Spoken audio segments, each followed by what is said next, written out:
ओम शांति शांति। ओम शांति शांति। अंतर मन में ज्योति जगा लो, होगा दूर अंधेरा।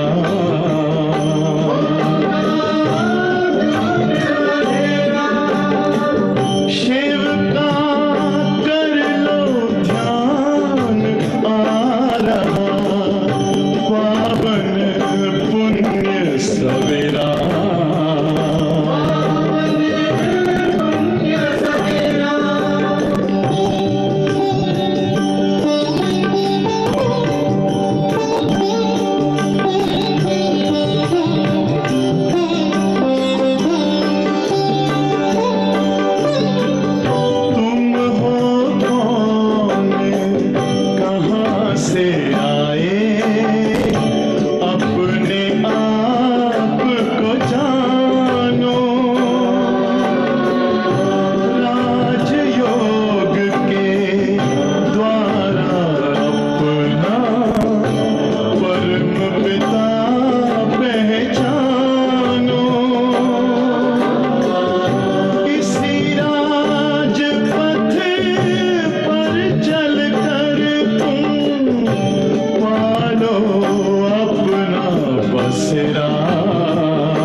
ज्योति जगा लो, होगा दूर अंधेरा।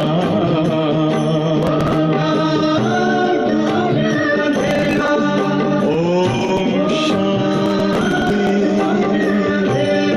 ओम शांति ओम शांति।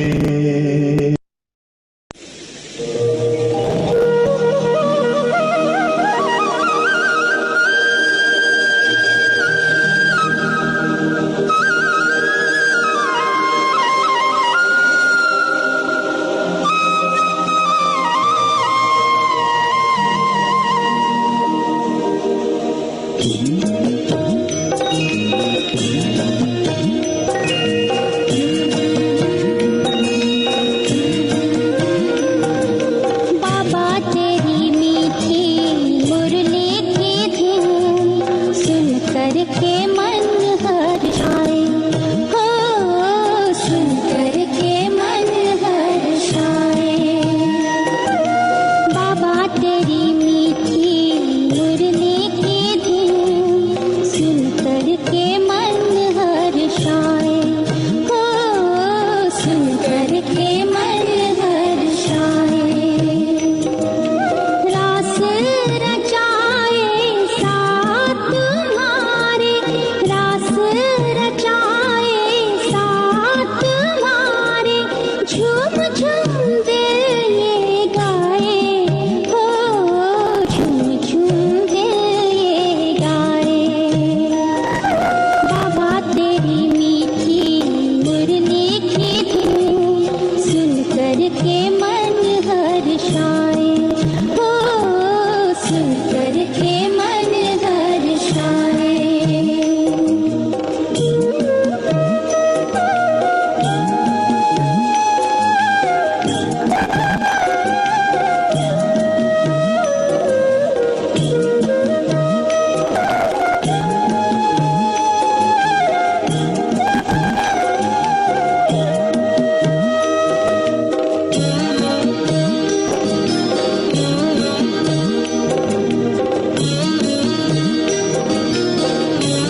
ओम शांति।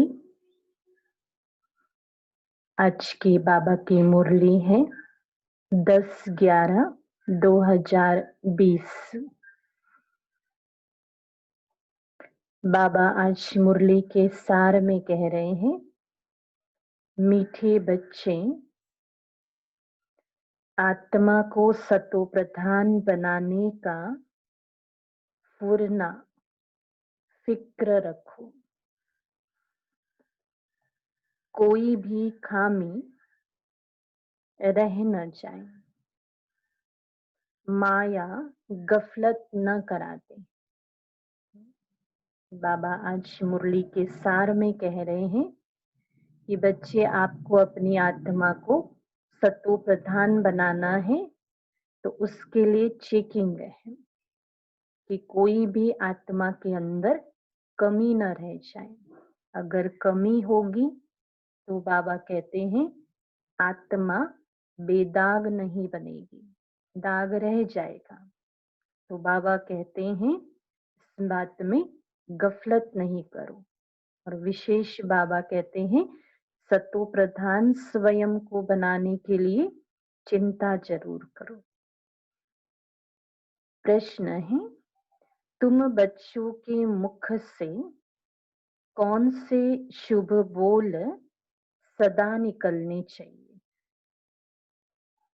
तुम बच्चों के मुख से कौन से शुभ बोल सदा निकलने चाहिए?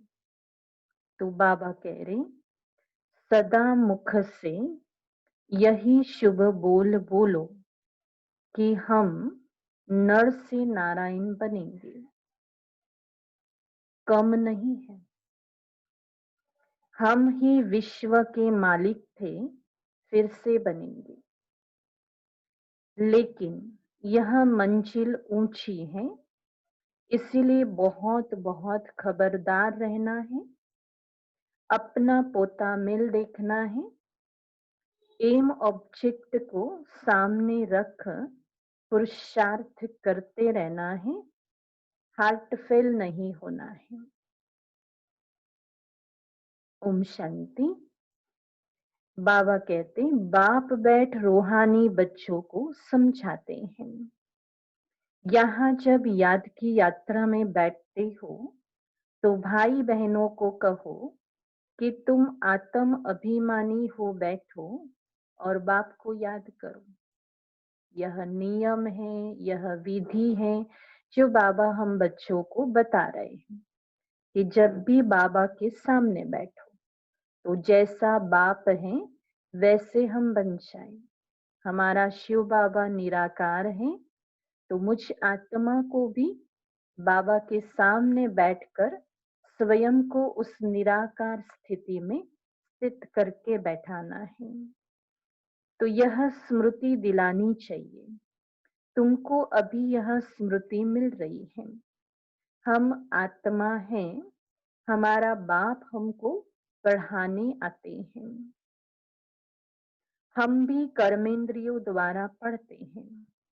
बाप भी कर्मेंद्रियों का आधार ले इन द्वारा पहले पहले यह कहते हैं बाप को याद करो। ब्रह्मा तन में शिव बाबा पधारे और शिव बाबा ने पहले पहले ब्रह्मा मुख से बच्चों को यही कहा कि बच्चे मुझे बाप को याद करो। बच्चों को समझाया गया है कि यह है ज्ञान मार्ग, भक्ति मार्ग नहीं कहेंगे। ज्ञान सिर्फ एक ही ज्ञान सागर पतित पावन देते हैं। तुमको पहले नंबर का पाठ यही मिलता है। अपने को आत्मा समझ बाप को याद करो। आज की मुरली में बाबा हम बच्चों को यह बात बार बार पक्की कर कि बच्चे आप स्वयं को आत्मा समझो, क्योंकि बहुत समय का देह का भान हमारे अंदर रहा हुआ है और वो बहुत समय है 63 जन्मों से। तो इसीलिए बाबा बच्चों को कहते कि अब ये एक जन्म आप बच्चों को स्वयं को मैं आत्मा हूं यह पक्का जरूर कराना है। तो यह बहुत जरूरी है। और कोई भी सत्संग में किसी को कहने आएगा ही नहीं। भल आजकल बाबा कह रहे आर्टिफिशियल संस्थाएं बहुत निकली हैं। तुमसे सुनकर कोई कहे भी परंतु अर्थ समझ न सके, समझाने का अक्कल ही नहीं आएगा। क्योंकि जब तक बुद्धि में बाबा के ज्ञान को समझेंगे नहीं।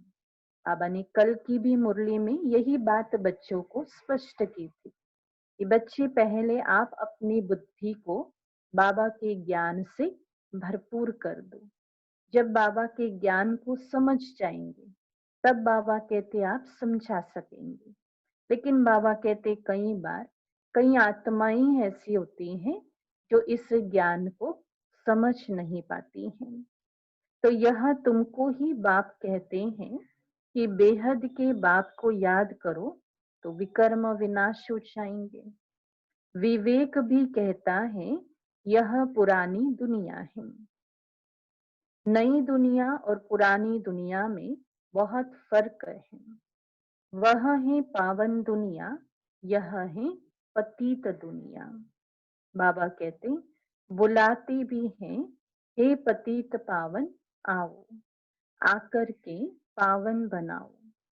गीता में भी अक्षर है माम एकम याद करो। देह के सर्व संबंध त्याग, अपने को आत्मा। अब उस गीता की जो आज दुनिया के अंदर कई शास्त्र बन गए। गीता वैसे भी सर्व शास्त्र में शिरोमणि है, श्रेष्ठ है। तो उस भगवत गीता में लिखी हुई बात बाबा बच्चों को याद दिला रहे।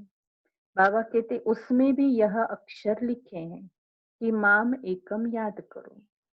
भगवान को याद करते समय आप खुद को आत्मा जरूर समझो। तो आज बाबा हम बच्चों से यह प्रैक्टिस करवा रहे हैं। यह पढ़ाई बाबा कहते आप बच्चों को जरूर पढ़नी है। यह देह के संबंध पहले नहीं थे। तुम आत्मा यहाँ आती हो पार्ट बजाने के लिए। तो गायन भी है, इस बात पर गायन है जो याद आ गया होगा। अकेले आए हैं और अकेले जाना है। इनका अर्थ मनुष्य नहीं समझते हैं। अब तुम प्रैक्टिकल में जानते हो। हम भी पावन बन रहे हैं याद की यात्रा से व याद के बल से। तो यह है ही राजयोग बल और वह है हठ योग, जिससे मनुष्य थोड़े समय के लिए तंदुरुस्त रहते हैं। सतयुग में तुम कितना तंदुरुस्त रहते हो। अब उस दिन को उस समय को याद कर लो। बाबा कहते हैं कि आप बच्चे जब सतयुग में रहते थे तो कितने तंदुरुस्त थे। हठ योग की दरकार नहीं है। ये सब यहाँ इस छीछी दुनिया में करते हैं। यह है ही पुरानी दुनिया। सतयुग नई दुनिया जो पास्ट हो गई है उसमें इन लक्ष्मी नारायण का राज्य था। तो ये किसी को भी पता नहीं है। वहां हर एक चीज नई है। गीत भी है ना, जाग सजनिया जाग। तो बाबा कहते नवयुग है सतयुग, पुराना युग है कलयुग। अभी इसको कोई भी सतयुग नहीं कहेंगे। कलयुग को कभी भी सतयुग बाबा कहते नहीं कहेंगे। अभी कलयुग है, तुम सतयुग के लिए पढ़ते हो। ऐसा पढ़ाने वाला तो कोई भी नहीं होगा जो कहे कि इस पढ़ाई से तुमको नई दुनिया में राज्य पद मिलेगा। अब बाप के सिवाय और कोई बोल न सके। तुम बच्चों को हर बात की स्मृति दिलाई जाती है। गफलत नहीं करनी है। फिर से बाबा याद दिला रहे बच्चों को कि बच्चे किसी भी बात में गफलत नहीं करनी है। बाबा सबको समझाते रहते हैं, कहाँ भी बैठो, धंधा आदि करो, अपने को आत्मा जरूर समझो। धंधे दोरी में जरा मुश्किलात होती हैं, तो जितना हो सके टाइम निकाल याद में बैठो, तभी आत्मा पवित्र होगी। बाबा कहते कोई भी कर्म करो, कहीं भी आप बैठे हुए हो, लेकिन समय निकालो इस बात के लिए कि मैं कौन हूँ और मेरा कौन है।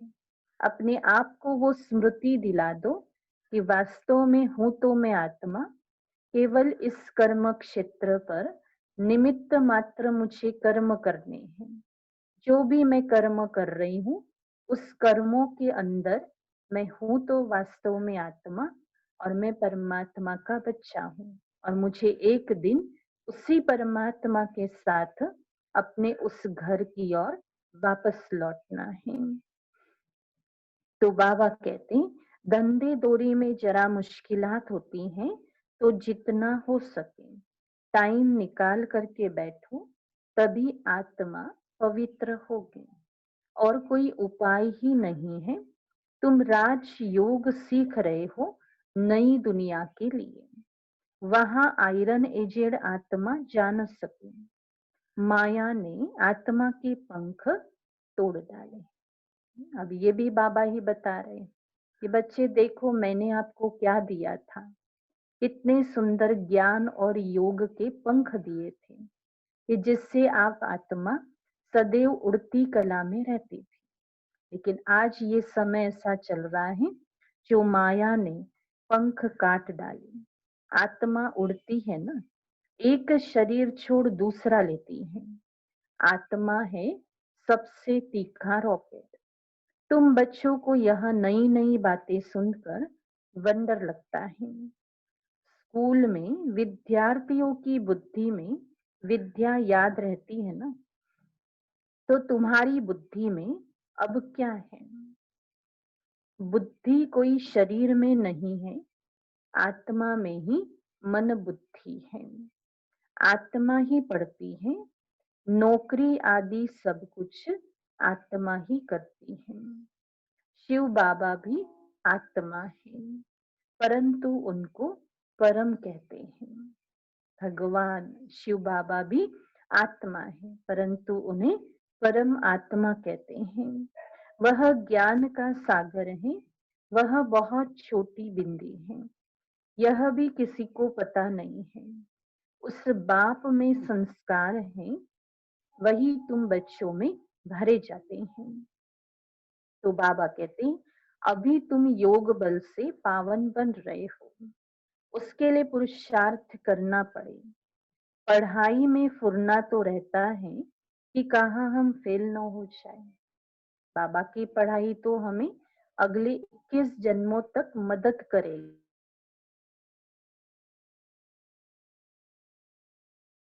जो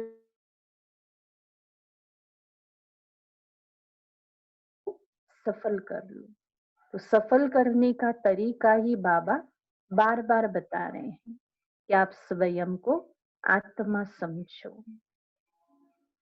तो बाबा कहते हैं कि इसमें पहले नंबर की सब्जेक्ट ही यह है कि हम आत्मा सतो प्रधान बने, कुछ खामी न रह जाए, नहीं तो नापास हो जाएंगे। माया तुमको हर बात में भुलाती है, आत्मा चाहती भी है चार्ट रखे। अब ये भी बहुत बड़ी बात है कि हम जो जीवन जी रहे हैं, उस जीवन के अंदर हमारा जीवन साथी स्वयं परमात्मा है, खुदा है, अल्लाह है। जब हमने उसको अपना साथी ही बना लिया है, तो कहते ना साथी को हमें अपनी सभी दिल की बातें शेयर करनी चाहिए। तो बाबा ये भी बात इशारा दे रहे हैं कि बच्चे सारा दिन आप कर्म करो, लेकिन जब रात को बैठो तो बाबा को चार्ट जरूर लिखो, बाबा को सारे दिन का समाचार जरूर बताओ, ताकि मन हल्का हो जाए और निश्चिंत होकर के बाबा की याद में हम सो जाएं।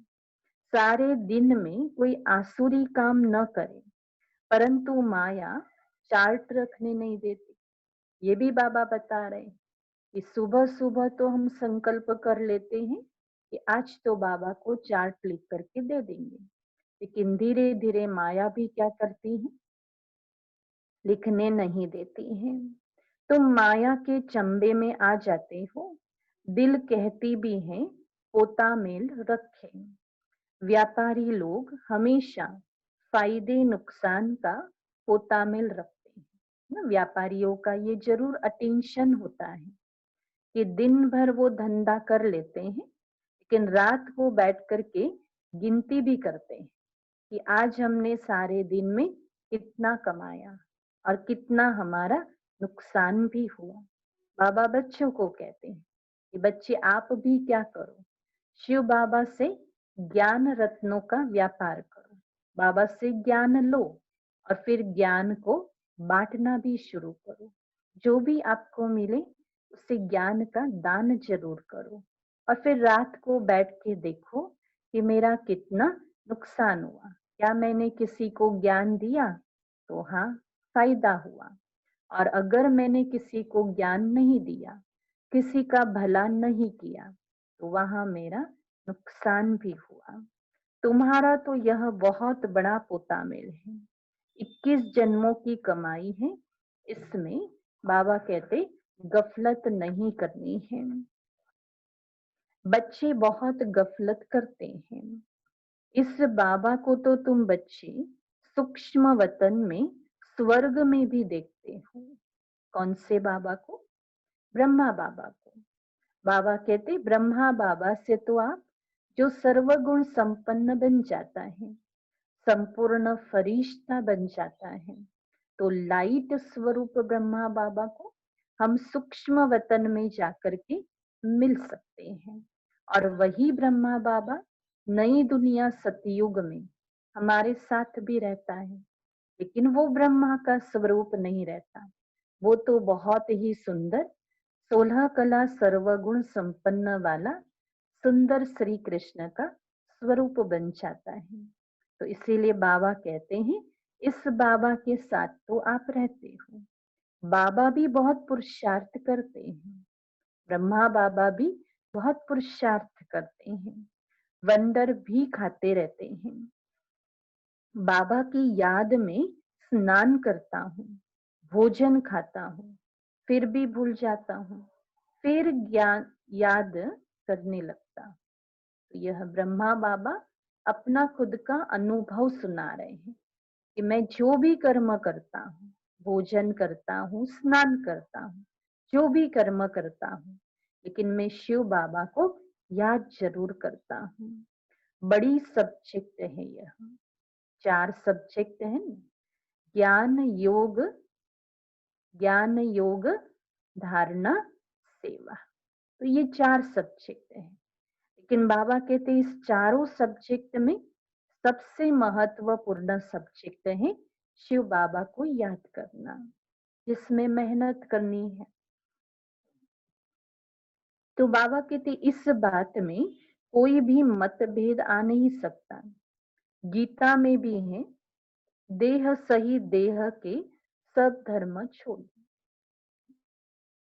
बाकी रही आत्मा। देह को भूल अपने को आत्मा समझो। आत्मा ही पतित सतो प्रधान तमो प्रधान बनी है। मनुष्य फिर कह देते हैं आत्मा निर्लेप है। आत्मा सो परमात्मा, सो आत्मा है। इसीलिए समझते हैं आत्मा में कोई लेप छेप नहीं लगता है। तमोगुणी मनुष्य शिक्षा भी तमोगुणी देते हैं, सतोगुणी बना न सके। भक्ति मार्ग में तमो प्रधान बनना है। हर एक चीज पहले सतो प्रधान, फिर रजो तमो में आती है। बाबा कहते हैं कंस्ट्रक्शन और डिस्ट्रक्शन होता है। बाप नई दुनिया का कंस्ट्रक्शन कराते हैं, फिर इस पुरानी दुनिया का डिस्ट्रक्शन, विनाश हो जाता है। भगवान तो नई दुनिया रचने वाला है। यह पुरानी दुनिया बदलकर नई होगी। नई दुनिया के चिन्ह तो यह लक्ष्मी नारायण है। इसलिए बाबा बच्चों को ये भी बात कहते हैं कि बच्चे हर घर में आपके पास लक्ष्मी नारायण का चित्र जरूर होना चाहिए, ताकि आप सवेरे आंख खोलो तो आंख खोलते ही बाबा को भी आप याद कर लो और साथ साथ इस चित्र को भी देख लो और अपने आप को समझाओ कि देखो मुझे भी इनकी दुनिया में जाना है, इनके साथ रहना है। मुझे भी नर से श्री नारायण और नारी से श्री लक्ष्मी बनना है और इसलिए मुझे यह ईश्वरीय पढ़ाई जरूर पढ़नी है। तो बाबा कहते खुशी मिलेगी, अंदर में वो नशा भी रहेगा कि मुझे ऐसा बनना है और इनकी दुनिया आ रही है। तो यह नई दुनिया के मालिक हैं। त्रेता को भी नई दुनिया नहीं कहेंगे, कलयुग को पुराना, सतयुग को नया कहा जाता है। कलयुग अंत और सतयुग आदि का यह संगम युग है। बाबा कहते कोई MA BA पढ़ते हैं तो ऊंच बन जाते हैं। अब ये भी आजकल की डिग्रियां बाबा बता रहे हैं कि ऐसे कोई MA BA पढ़ते हैं तो ऊंच बन जाते हैं। तुम इस पढ़ाई से कितने ऊंच बनते हो, टैली करो कि आज की लौकिक पढ़ाई में चाहे कितनी भी बड़ी डिग्रियां हासिल कर ले, लेकिन बाबा जो हम बच्चों को पढ़ाई पढ़ा रहे हैं इसमें जो हमारी देवी और देवता पद की डिग्री हम प्राप्त करते हैं, इसके आगे तो दुनिया की यह डिग्रियां कम ही हैं। बाबा कहते हैं दुनिया इस बात को नहीं जानती है कि इनको इतना ऊंच किसने बनाया। तुम अभी आदि मध्य अंत को जान गए हो, सबकी जीवन कहानी को तुम जानते हो। बाबा कहते यह नॉलेज है, भक्ति में नॉलेज नहीं है, सिर्फ कर्म कांड ही सिखाते हैं। भक्ति तो अथाह है, कितना वर्णन करते हैं, बहुत खूबसूरत दिखाई पड़ती है। देखो त्योहारों में तो कितना सारा करते हैं, भक्ति बाबा कहते हैं देखने जाए तो बहुत खूबसूरत दिखाई देती है। बीज में क्या खूबसूरती है, इतना छोटा बीज कितना बड़ा हो जाता है। भक्ति का यह जाड़ है, अथाह कर्म कांड है। ज्ञान का गुटका एक ही है, मन मना भव। इस बात को हम नोट कर ले, बाबा कहते ज्ञान का गुटका एक ही है, मन मना भव। मन को उस परमात्मा में जोड़ो, लगाओ। बाप कहते हैं तमो प्रधान से सतो प्रधान बनने के लिए मुझे याद करो। तुम कहते भी हो हे पतित पावन आकर हमको पावन बनाओ। रावण राज्य में सब पतित दुखी हैं और राम राज्य में सब पावन सुखी हैं। राम राज्य रावण राज्य नाम तो है, राम राज्य का किसी को पता नहीं है सिवाय तुम बच्चों के। बाबा कहते तुम अभी पुरुषार्थ कर रहे हो, 84 जन्मों का राज भी तुम्हारे सिवाय कोई नहीं जानते हैं। बल करके कहते हैं भगवानु वाच मन मना भवा। तो क्या ऐसे थोड़ी कोई समझाएंगे कि तुमने 84 जन्म कैसे पूरे किए। अब चक्र पूरा होता है, गीता सुनाने वालों का जाकर सुनो, गीता पर क्या बोलते हैं। तुम्हारी बुद्धि में तो अब सारा ज्ञान टपकता रहता है। बाबा पूछते हैं आगे कभी मिले थे। शुरू शुरू में तो बाबा से मिलने भी जब जाते थे, चाहे साकार बाबा चाहे अव्यक्त बाप दादा, लेकिन जब परिवार को देखते थे मिलते थे तो यह बात जरूर पूछ लेते थे कि बच्चे आप पहले बाबा को मिले थे। तो कहते हैं हाँ बाबा कल्प पहले मिले थे। बाबा पूछते हैं तो तुम उत्तर देते हो अर्थ सहित, ऐसे नहीं कि तोते मिसल कह देते हो। अभी तो ज्ञान को समझ में आ गए कि हाँ ठीक है, 5000 वर्ष पहले भी हम शिव बाबा से इस तरीके से मिलन मुलाकात कर चुके हैं और अब भी मिल रहे हैं और इसके बाद भी हम मिलते रहेंगे।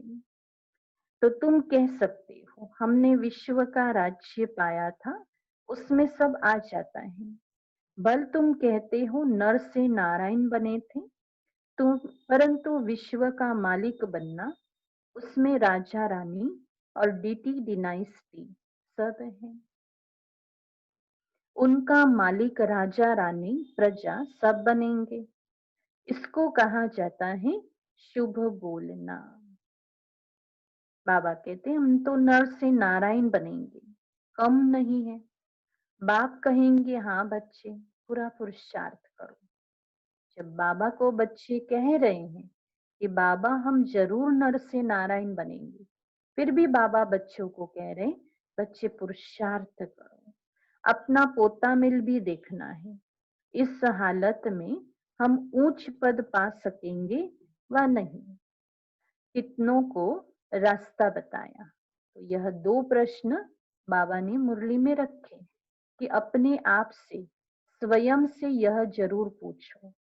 एक तो बाबा कहते अपने आप को पूछो कि इस हालत में हम ऊंच पद पा सकेंगे व नहीं। और बाबा कहते कितनों को रास्ता बताया। और फिर आगे बाबा कह रहे कितने अंधों की लाठी बनाओ। अगर सर्विस नहीं करते हो तो समझना चाहिए हम प्रजा में चले जाएंगे। अपने दिल से पूछना है अगर अभी हमारा शरीर छूट जाए तो क्या पद पाएंगे। बहुत बड़ी मंजिल है तो खबरदार भी रहना है। बाबा कहते कई बच्चे समझते हैं बरोबर हम तो याद ही नहीं करते हैं तो फिर पोता मिल रख करके क्या करेंगे। पता तो चलता है खुद के पुरुषार्थ से कि बाबा को हम कितना याद कर रहे हैं। अब कहीं अंदर में फीलिंग्स भी लाते हैं कि देखो मैं तो बाबा को जितना बाबा कह रहे उतना याद ही नहीं कर पाता हूँ। उसको फिर हार्ट फेल कहा जाता है। वो पढ़ते भी ऐसा ही है, ध्यान नहीं देते हैं। मियाँ मिट्ठू बन बैठ कर नहीं जाना है और जो पिछाड़ी में फेल हो जाए। अपना कल्याण करना है। एम ऑब्जेक्ट तो सामने है, हमको पढ़कर यह बनना है। यह भी वंडरफुल है। बाबा ने एम ऑब्जेक्ट बच्चों को दी हुई है और वो एम ऑब्जेक्ट बाबा बता रहे हैं कि बच्चे आपको नई दुनिया में राजा रानी बनना है। ये एम ऑब्जेक्ट है। इसके लिए बाबा ने लक्ष्मी नारायण का चित्र भी बता दिया। अब बाबा कहते इस बात में गफलत नहीं करना। इस बात को जरूर याद रखना कि सच में मुझे भविष्य में ऐसे अपना स्वरूप बनाना है। तो उसके लिए तैयारियां तो मुझे अभी ही करनी है। तो कलयुग में तो राजाई है नहीं, सतयुग में फिर इन्हों की राजाई कहाँ से आई। तो बाबा कहते सारा मदार पढ़ाई पर है। ऐसे नहीं कि देवताओं और असुरों की लड़ाई लगी, देवताओं ने जीत कर राज्य पाया। अब असुरों और देवताओं की लड़ाई लग कैसे सकती है। यही तो बातें दिखाई गई हैं भक्ति मार्ग में और इसी बातों को लेकर के आज सारा संसार चल रहा है। बाबा कहते हैं न लड़ाई हुई है न लड़ाई होगी। इस प्रकार से देवताओं की और असुरों की लड़ाई तो कभी हुई ही नहीं है। लेकिन बाबा बहुत बार ये बात जरूर बताते हैं। बाबा कहते बच्चे ये तो आप आत्माएं जो माया के वश हो जाते हो, विकारों के वश हो जाते हो। विकार को असुर भी कहते हैं। अब बाबा कहते हैं आपकी इस समय माया के साथ युद्ध चलती है, लड़ाई चलती है, क्योंकि आप बच्चे ही देवता थे, आपको ही बनना है और आगे आप ही बनने वाले हो। तो इसलिए बाबा कहते हैं न कौरवों और पांडवों की लड़ाई हुई। लड़ाई की बात ही निषेध हो जाती है। पहले तो यह बताओ कि बाप कहते हैं देह के सब संबंध छोड़ अपने को आत्मा समझो। तुम आत्मा अशरीरी आई थी, अब फिर वापस जाना है। पवित्र आत्मा ही वापस जा, आत्मा ही तो जा नहीं सकती है। आत्मा के पंख टूटे हुए हैं, माया ने पतित बनाया है ना। तो आज ये भी सारा दिन जरूर हम याद रखें कि शिव बाबा ने मुझ आत्मा को कितने सुंदर पंख दिए थे, लेकिन माया के वश होने के कारण यह पंख टूट जाते हैं। तमो प्रधान होने कारण इतना दूर होली यानी बाबा कहते पवित्र जगह जा नहीं सकते हैं। मन में अगर गलत ख्यालात आना शुरू हो जाते हैं, जिसको बाबा कई बार कहते अपवित्र संकल्प चलना। अब जहां अपवित्र संकल्प चलना शुरू हो जाते हैं, तो धीरे धीरे आत्मा जो हल्केपन में थी वो भारी होने लग जाती है। बाबा कहते माला भी देते हैं, शिव शिव कहते माला फिरते रहते हैं। बिगर अर्थ माला उठाए शिव शिव कहते रहते हैं। अनेक प्रकार की शिक्षाएं गुरु लोग देते हैं। यहाँ तो एक ही बात है, बाप खुद कहते हैं मेरे को याद करने से विकर्म विनाश होंगे। शिव शिव मुख से कहना नहीं है। तो बाबा कहते शिव शिव कहने से शिव से जो आपको चाहिए वो नहीं मिलेगा, लेकिन बाबा कहते हैं उस शिव को याद करना पड़ेगा, और याद करके उसे संकल्पों की भाषा से बात करना पड़ेगा, तो प्राप्ति होगी, तो जवाब मिलेगा। बाकी सिर्फ सारा दिन शिव शिव कहने से बाबा कहते ना आत्मा का कल्याण होगा, ना आत्मा को कोई प्राप्ति होगी। यहाँ तो एक ही बात है, बाप खुद कहते हैं मेरे को याद करने से विकर्म विनाश होंगे। शिव शिव मुख से कहना नहीं है। बाप का नाम बच्चा थोड़ी सिमरन करता है। यहाँ है सब गुप्त, किसी को भी पता नहीं है कि तुम क्या कर रहे हो। जिन्होंने कल्प पहले समझा होगा वही समझेंगे। नए नए बच्चे आते रहते हैं, वृद्धि को पाते रहते हैं। आगे चल ड्रामा क्या दिखलाएगा तो साक्षी होकर देखना है। कैसे कैसे सीन आगे आने वाले हैं ये तो बाबा नहीं बता रहा है, लेकिन बाबा कह रहे जो भी आगे आकर के सीन आएंगे उससे क्या करना, साक्षी होकर के देखना। पहले से बाबा साक्षात्कार नहीं कराएंगे कि यह होगा, फिर तो आर्टिफिशियल हो जाएगी। ये बड़ी समझने की बातें हैं। तुमको समझ मिलती हैं, भक्ति मार्ग में बेसमझ थे। जानते हो ड्रामा में भक्ति की भी नून है। बाबा कहते अभी तुम बच्चे समझते हो हम इस पुरानी दुनिया में रहने वाले नहीं हैं। स्टूडेंट को यह पढ़ाई बुद्धि में रहती है। तुमको भी मुख्य मुख्य पॉइंट्स बुद्धि में धारण करनी है। नंबर 1 बात अलफ पक्का करो तब आगे चलो,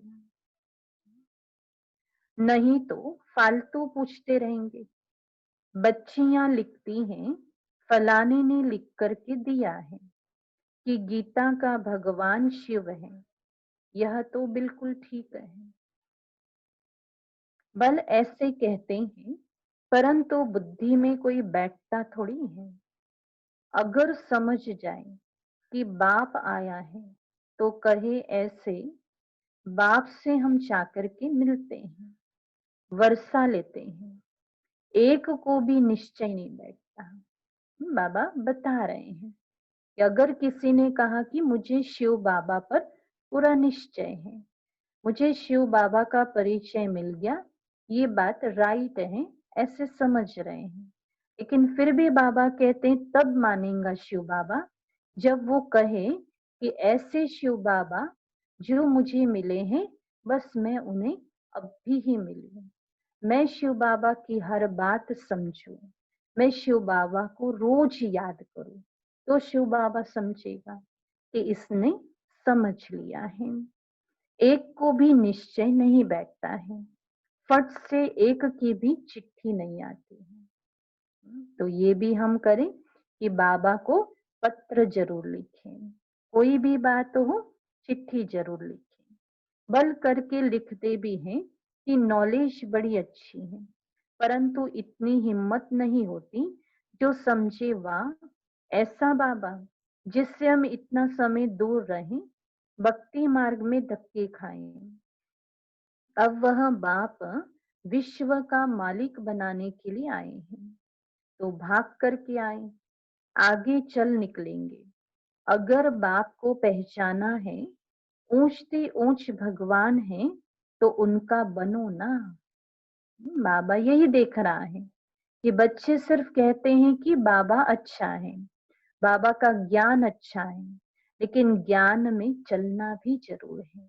अब जो चल रहा है ज्ञान में, तो समझो वो बाबा के जैसा बन रहा है। बाकी तो बाबा कहते देखो भाग करके आना चाहिए कि कौन है शिव बाबा, क्या है शिव बाबा। तो बाबा कहते आगे चलकर ऐसे भी बच्चे आएंगे। अगर बाप को पहचाना है, ऊंचते ऊंच भगवान है, तो उनका बनो ना। समझानी ऐसी देनी चाहिए जो कपाट ही खुल जाए, बुद्धि रूपी कपाट जो बंद हो गए हैं, भगवान को नहीं पहचान रहे हैं। अब बाबा कहते उस बुद्धि रूपी कपाट को खोल दो, देखो सामने कौन है, भगवान है जो बाप के रूप में खड़ा है, टीचर के रूप में खड़ा है, सदगुरु के रूप में खड़ा है। और उसे पहचान कर उसके बताए हुए श्रीमत पर चलना शुरू कर दो।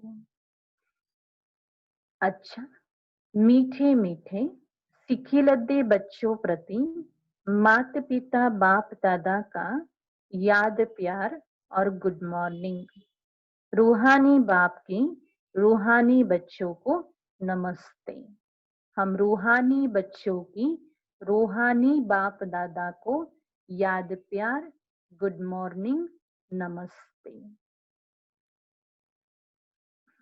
तो आज की मुरली में बाबा धारणा के लिए बता रहे हैं। पहली बात है,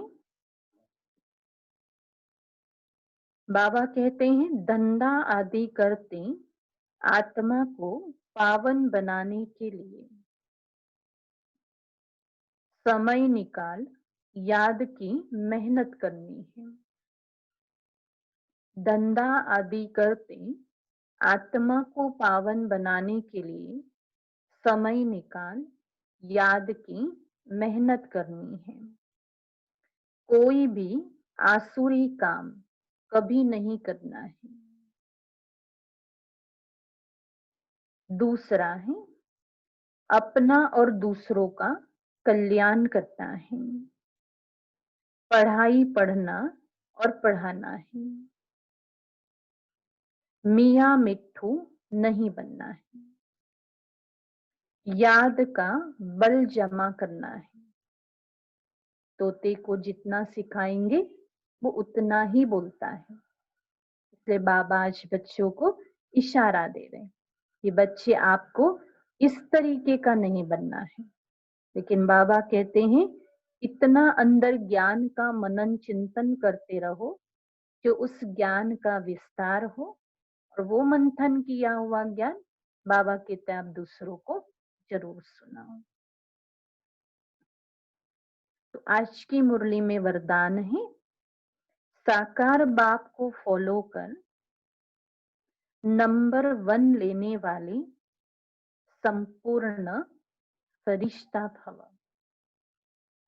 साकार बाप को फॉलो कर नंबर 1 लेने वाले संपूर्ण फरिश्ता भव।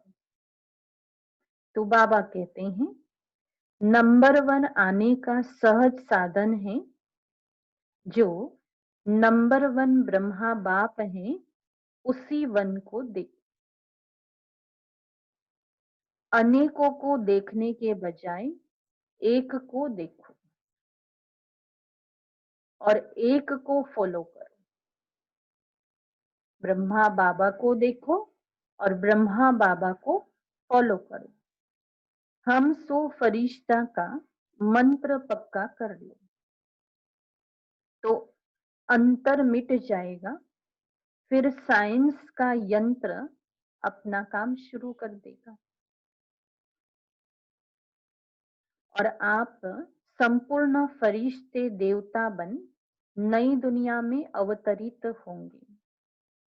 तो संपूर्ण फरिश्ता बनना अर्थात साकार बाप को फॉलो करना। तो ये है आज का वरदान। स्लोगन है, मनन करने से जो खुशी रूपी मक्खन निकलता है वही जीवन को शक्तिशाली बनाता है। मनन करने से जो खुशी रूपी मक्खन निकलता है वही जीवन को शक्तिशाली बनाता है। तो सारा दिन यही मनन करते रहो, मैं आत्मा हूँ, देह नहीं हूँ। मैं शिव बाबा का बच्चा हूँ, परंतु मैं आत्मा कैसी हूँ? मैं बहुत शांत हूँ, मैं पवित्र आत्मा हूँ, मैं प्रेम स्वरूप आत्मा हूँ। मुझे सबको ज्ञान सुनाना है। बाबा का ज्ञान मुझे मिल रहा है तो मुझे सबको ज्ञान देना है। मैं ज्ञान स्वरूप आत्मा हूँ। तो इस प्रकार का सारा दिन का मनन चिंतन हो तो इससे क्या होगा? आत्मा को बल मिलेगा। आज की मुरली का सार है, मीठे बच्चे आत्मा को सतो प्रधान बनाने का पूर्ण फिक्र रखो। कोई भी खामी कमी रह न जाए, माया गफलत करा न दे। और बाबा ने प्रश्न पूछा, तुम बच्चों के मुख से कौन से शुभ बोल सदा निकलने चाहिए? तो बाबा ने बताया, सदा मुख से यही शुभ बोल बोलो कि हम नर से नारायण बनेंगे, कम नहीं है। हम ही विश्व के मालिक थे, फिर से बनेंगे, लेकिन मंजिल ऊंची है, इसलिए बहुत बहुत खबरदार रहना है। अपना पोता मेल देखना है। एम ऑब्जेक्ट को सामने रख पुरुषार्थ करते रहना है, हार्ट फेल नहीं होना है। अच्छा? ओम शांति।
पालना देकर झुलाए, संग जो झूले,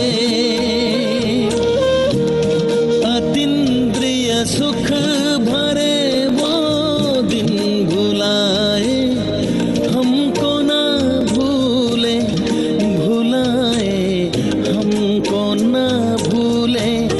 महकते फूल हैं अब भी यादों की इन किताबों में, महकते फूल हैं अब भी यादों की इन किताबों में। आपके पास आते ही हम समा जाते बाहों में, आपकी याद आते ही हम तो खो जाते ख्वाबों में। आपकी याद, आपकी